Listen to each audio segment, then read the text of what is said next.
Sega. Total War combines turn-based strategy gaming with stunning real-time battles.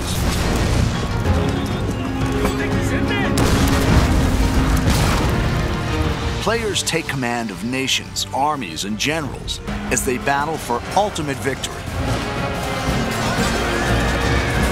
With breathtaking detail and unparalleled historical accuracy, Total War allows the player to recreate and change the course of history.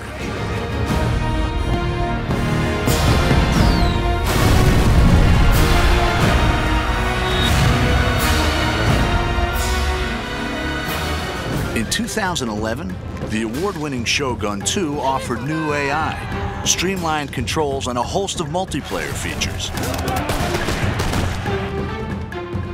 In the Fall of the Samurai standalone expansion, the Creative Assembly have created the largest expansion pack ever for a Total War game. It's taken us into areas we've never been to before with Total War. It's getting closer and closer to the modern era.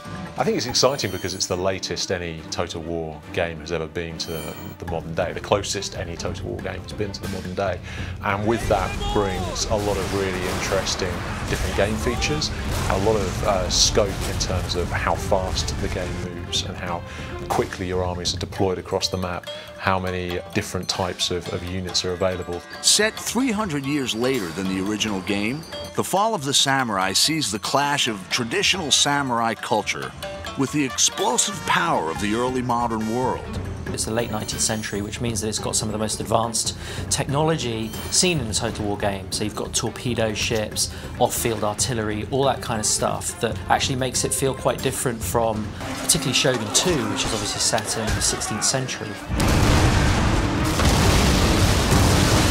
This industrial age is the most recent period ever covered in a Total War game, offering new game mechanics to please and challenge fans.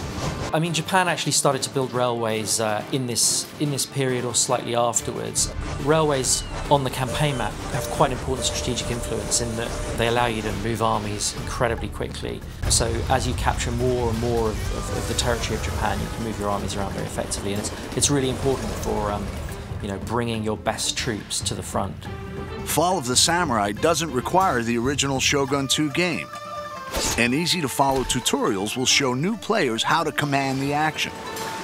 It's a standalone expansion, so it's not a game add-on as such, in that you need the original game in order to play it, but it's a fully standalone version of the game itself.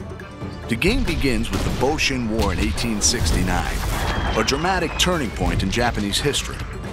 The ruling shogunate is trading with the West, allowing new ideas to change Japan. Growing unrest ignites rebellion, which threatens to overthrow the shogun and restore the emperor to power for the first time in 600 years.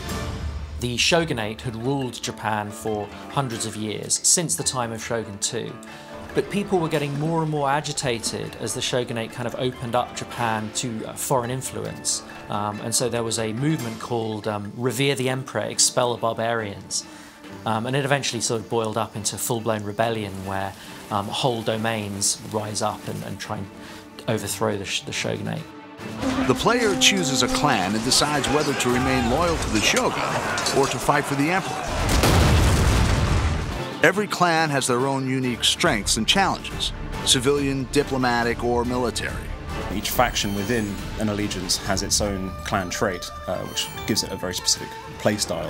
Like you might have one who is more open to modernization or trade, in which case they'll have access to cheaper modern units, more money from trade with Western powers, or you may have some who are just the opposite. In the next trailer, we'll find out how the campaign and the real-time battles have been reimagined and redefined.